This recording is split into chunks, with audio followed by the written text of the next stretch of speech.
Hello, and welcome to another episode of the Stellar Stoa podcast. My name is Sean Stellar Ranney, and I'm the creator and founder of the Stellar Stoa. And in today's podcast episode, I want to tell you guys about a video I saw the other day that just really crystallizes why I'm so passionate about what I'm doing with the Stellar Stoa and why no matter what goes on in my life, I'm always going to be talking about these things that we talk about in the Stellar Stoa because we're living through a crazy time right now. And I think people need tools and frameworks and ways to take their sovereignty and their autonomy back because it is being hijacked at hyperspeed in society these days. But before we dive into that, I would love it if you guys subscribe to either the YouTube channel if you're watching there, or if you're on Spotify and listening, subscribe there. Send it to somebody who maybe could use this. We're building kind of a founders community right now. This is only the third episode, and the goal for this year is just to put out 52 episodes. And I think we're talking about things that a lot of people are feeling or wanting to work on in society these days. And we're here together to try to grow to be better this year in 2026. So if you could subscribe, send it to somebody, that would be awesome. Let's get into the podcast. So let me tell you about what happened the other day. I was doom scrolling.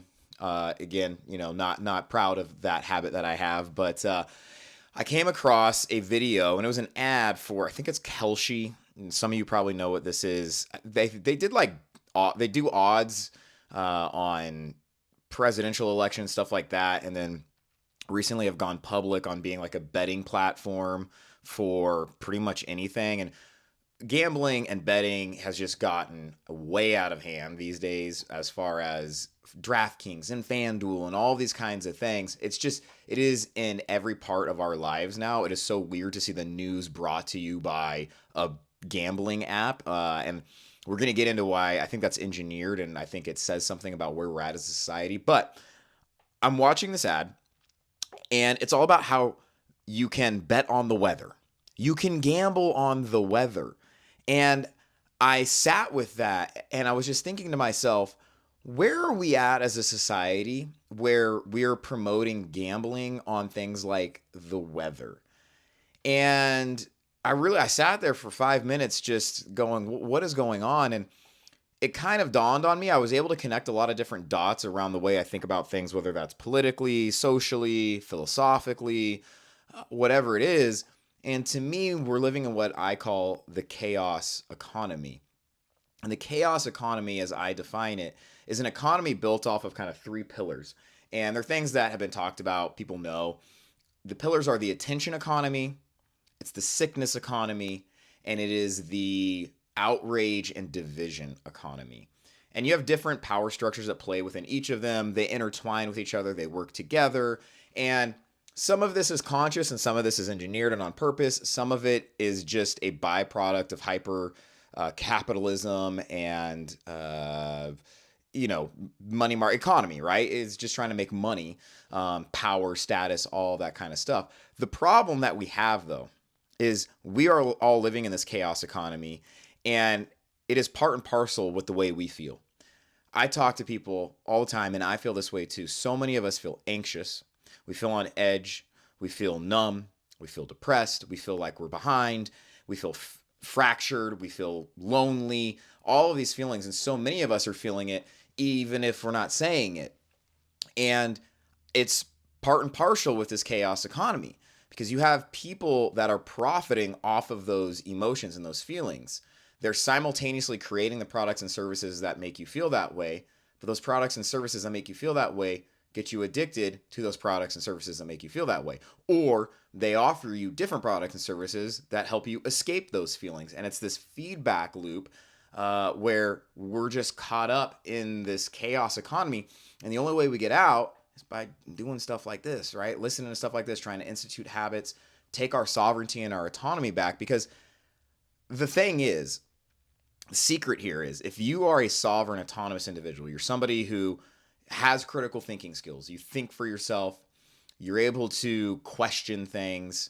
You are able to take control of your health. You're able to delineate between truth and lies. You're able to have frameworks for how to interact with reality. You're a hard sell. it's going to be hard to sell you products and services that you know are crap or that you know are preying on your lesser instincts because you're an autonomous, sovereign individual and you probably are healthy. And when you're healthy, you have more energy. And when you have more energy, you're more willing to make changes, and they don't want that. So this video just made me think of all these things, and it made me think of why I'm so passionate about Stellar Stoa, because the whole point of this is to be a bulwark against the chaos economy. And if that just means one person is getting frameworks or ideas or ways to pull themselves out of this matrix, I'm cool with that.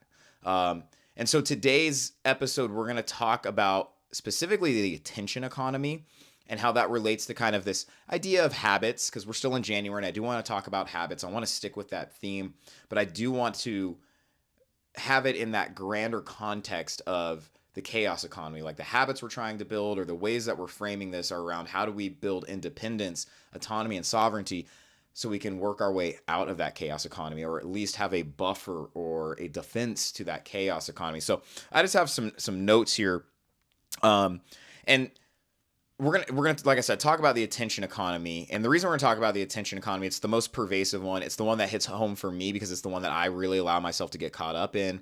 The algorithms, social media, it is my vice. It's the one where they got me hooked, and I'm always trying to fight it. And it's hard because, I mean, how are you consuming this? Through one of these algorithms. And it's such a weird thing where the only way we get our messages out these days is through these algorithms, and they know that. And so you almost have to play part of the game. And the thing that I keep telling myself with this is at least the message I'm putting out is one of hope, of self-betterment, of trying to fight against this, instead of like snake oilsy, salesy stuff. But the attention economy, by its very nature, needs you distracted. And it needs you distracted because the more distracted you are, the less in tune you are with your reality. And the less in tune you are with your reality, the more likely you are to stay hooked on the algorithms, to think the way they want you to think, to not question things. And when you're not questioning something, you're not willing to think differently or institute change, right? You just go along with what the trends are in these algorithms, right? The more distracted you are. And the algorithms feed off of that. I mean, these algorithms, they create trends, they create things to keep you distracted. And the more distracted you are, like I said, the easier you are to manipulate and control. And it's not, again, sometimes it's by design. I mean, it is by design, but a lot of that is just because we become less critically thinking individuals the more distracted we are. I mean, we don't have time to sit here and think critically if I'm always checking my phone, if I'm always scrolling the algorithms, right? So the attention economy, it needs you distracted, and it forces you to be distracted. The big thing too with the attention economy is it's hard to build good habits when you are constantly on social media or on these algorithms, because there's something that happens with habit formation where it can feel kind of boring. To have proper habits, you need boredom. Boredom is needed. And the reason new habits feel boring is because when you're distracted and when you're constantly on social media, you're getting hit with dopamine. We don't need to get too crazy into physiology, but we know dopamine is the feel-good chemical. It's the reward chemical. If you listen to Huberman or any of these guys, they talk about dopamine all the time. But most of us know that these social media companies have engineers, science, all that kind of stuff to hijack your reward system, hijack the dopamine system. Because the more dopamine that is being hit every time you're swiping, the more reward you're getting for that swipe, you're staying on the algorithm. The problem with that is that reward system habituates to the swiping, right? And so the reward comes from staying on these apps and being distracted. Essentially, you're rewarding yourself for being distracted. So you listen to this podcast, or you listen to your favorite self-help podcast, and you want to institute a new habit, right? And you go to do it, and it's meditation. If you're constantly getting rewarded for distraction, and by the very nature, this new habit of, say, meditation is sit in silence for 10 minutes, do you think you're going to get rewarded for that? Do you think that's going to feel good? Absolutely not. And this is why people have a really hard time sticking with new habits. If you're addicted to your phone and you're addicted to scrolling, no new habit is going to feel as good as that. I mean, This is cocaine or something. A good habit, let's put it that way. A good habit is not going to feel as good as the dopamine you're getting from scrolling and being distracted all the time. And that's the problem. So, by the very nature of you being distracted and being addicted to the attention economy, you also have a really hard time developing new healthy habits because you don't get rewarded for them like you would if you didn't have that habit of scrolling and being part of the attention economy. You could institute a new habit, and just by instituting the new habit, you would get some dopamine for that. But we're so depleted of dopamine or habituated to a different style of getting dopamine that when we try to institute new habits in 2026, it's really hard because it feels boring. It feels like it's not fun, or it's not doing anything for us. That's why you need it, though. That's the exact reason that you need these habits. And it's one of the things too, if you institute a habit of, say, meditation or journaling, that by its very nature is going to help you be less distracted. It's going to help you be more present. It's going to help you have more control over the want and need to be on the algorithms and be part of the attention economy. So understand that the attention economy works by hijacking your dopamine system. The more your dopamine system is hijacked, when you decide you want to be a better version of yourself and institute change or have new habits, it's going to feel boring and it's not going to feel good because you're habituating your dopamine and your reward system to quick hits on social media. Well, you got to work through that and you got to be bored. Boredom leads to good habits these days. That's just the way it is. Okay. The other thing is the attention economy eventually leads to sickness. And that's how the attention economy and the sickness economy work hand in hand. You might be asking, well, how's that the case? Maybe I can understand for mental health. Okay, so we'll start there. We all have heard or see or know in the back of our heads that being on social media all day, being caught up in the attention economy is not good for our mental health. Whether that's because we're comparing ourselves to other people on social media, whether that's because we flee to social media or the attention economy when we want to numb ourselves from our emotions instead of like do the inner work and why am I feeling this way and what hard conversation do I need to have. It's not good for our mental health, but it's also not good for our physical health. And there you might be asking, how's that the case? There's two main reasons. One, that anxiety or that numbing or that depression eventually gets into your body. It keeps you in a constant state of fight or flight, albeit low grade, but the more you do it, especially if your feeds are full of news and all the crazy bad stuff happening in the world, that keeps you wound up. And that also then links into the outrage and division economy I talked about. But we know the longer you stay in chronic fight or flight, the more likely you are to develop chronic health issues. The second way is we talked about last week having a wind down routine.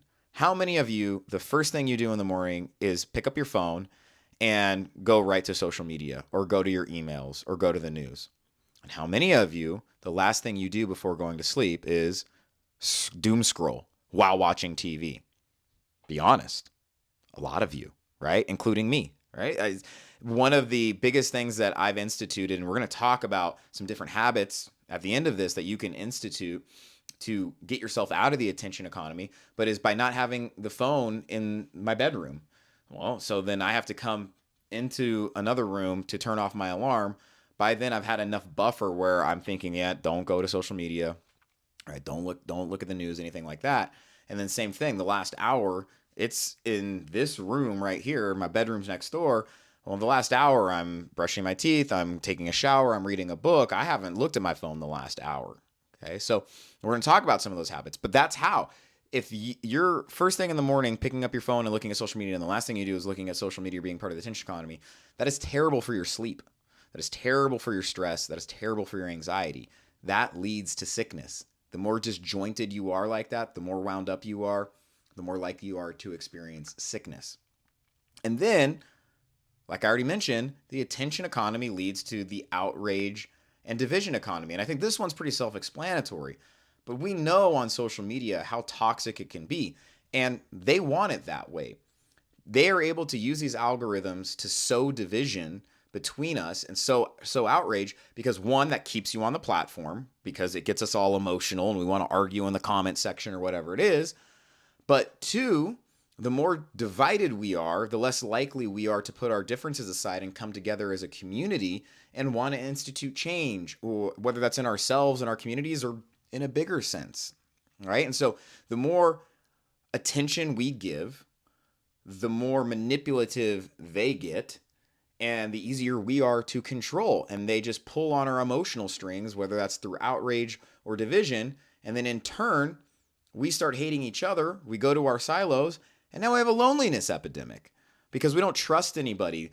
We're automatically assuming the person who I see in the grocery store thinks differently than me, and they're a bad person because I saw something today on social media. It's terrible.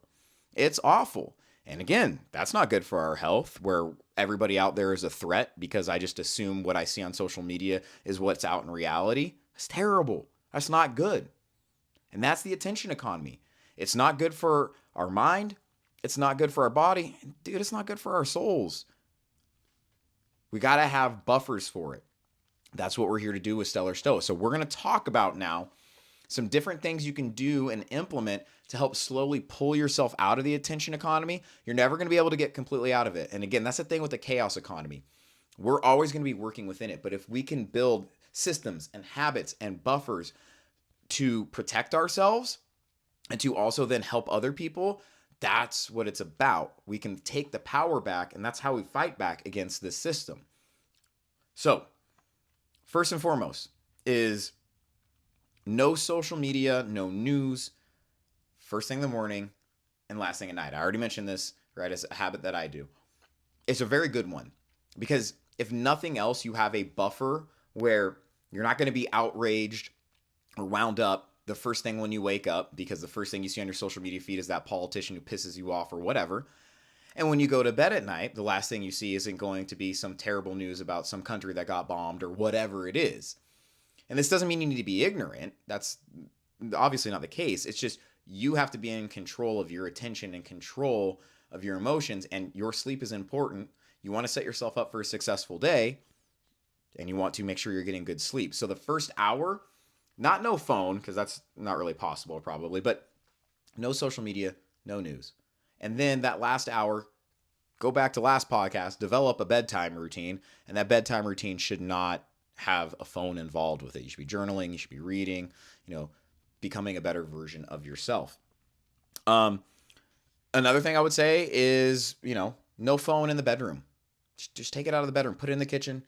It's a simple thing, but changing your environment makes it easier to change your habits. That's Atomic Habits, James Clear. If you guys most people have read that book at this point or know what I'm talking about with that. So that's a big one. Another one that can be challenging, but I think it's really, really good, is no notifications on during the day other than calls. And you can even do this with texts. You can essentially in your phone go who you want to get notifications from, like your favorite friends or whatever type of thing. So for me, I have an iPhone, and I have the Focus, and it's just called Daily Focus. Is the Daily Focus one? I don't know, but I set it up. I customized it to where I get no notifications from any apps, and the only notifications I get are phone calls and texts from certain individuals, from what I deem important individuals. This is, people I work with. This is my wife, my best friends, and anything else. It's like, even if it's somebody who needs to get to me, I periodically will just go into my messages app and just see. There's a thing on your phone where you can see how many times you pick up your phone. I cut my pickup of my phone in half when I instituted this. So I think just turning your notifications off or going through and being selective with what notifications are coming through are huge. Again, the moment that thing vibrates, you have a little bit of dopamine and you're getting rewarded for just picking the phone up. Put the phone down. Turn the notifications off. Okay? And those are some simple, easy ones. What I'm going to talk about now is how, this next week, right? So the next 7 days, each day you can institute a little bit one of these habits, something I'm going to talk about, and it will just help be kind of a 7-day reset with the attention economy. Okay, so day one would just be do a notification audit. Go through your phone and just see all of the different apps that you've allowed yourself to have the push notification on, and turn it off. Turn it off. Delete the app. How many apps do you have on your phone that you don't even need? Just do an audit of your damn phone. Go through and audit, your friends list, how many of them have unfiltered access to you, all that kind of stuff. If you have a news app, this is something that just grinds my gears. If you have a news app, CNN, Fox, I don't care what news app, it's not about that. And you have push notifications turned on, boy, oh boy, are they making money off of you. They got you, dog. And again, you're like, but I can't be ignorant. How many times has a push notification from a Fox, CNN, any of these actually really changed your life? Guys, if newsworthy news is coming across, you're going to know about it. If something crazy happens that you absolutely need to know about, you're going to know. You don't need a push notification. The push notifications are some stupid thing about drama going on with two different politicians, or this person said this or that. Turn it off. You're doing nothing but hijacking your brain. You're allowing them to win. Stop letting them win. Sorry, just turn that off. Turn it off. Because that's day one. Do a notification audit. Just do a phone audit. Okay. Day two, phone out of the bedroom. So just day two, set up a system for getting your phone out of the bedroom. If that means you got to get another alarm clock, get another alarm clock. Do what you got to do. It's not hard, guys. Back in the 1990s and the 2000s, before an iPhone ever existed, people had alarm clocks. I have a Hatch alarm clock. Works fantastic, right? Don't give me an excuse. I need it for an alarm. No, you don't. You don't need it for an alarm. Stop. You just want to be able to scroll social media. Be honest with yourself. So get it out of the bedroom, kitchen, another bed, whatever. Just take it out of the bedroom. That's day two. Day three, institute that 1 hour phone buffer. I say 1 hour phone buffer before bed, and then 1 hour media buffer in the morning. That's what I would say. That's day three. Day four, grayscale your phone or blue blockers. There is a way in your phone to go into its settings and grayscale it. You could also turn it red. The blue blockers work great. This is less about blue light and more about when you grayscale your phone, you are less likely to pick it up. They've done studies on this. The colors that pop, our eyes as humans, like we get attracted to these things. The more colorful and eye-popping something is, the more likely you want it. When you grayscale your phone, like I said, they've done studies on this. People pick up their phone way less. I don't know the exact numbers. It might be cut in half. And so by grayscaling your phone, not all day, but like, again, maybe that last hour or something like that, you're just less likely to engage with it because you pick it up and go, yeah, it's a newspaper. Put it back down. Okay, that's day four. Bare minimum blue blockers. That still kind of incentivizes you not to, but that's day four. Day five. It's not weird, but this is almost like we have to acknowledge a lot of us have an addiction to scrolling. I know I do. And the whole like abstinence or like just say no doesn't work well for most people.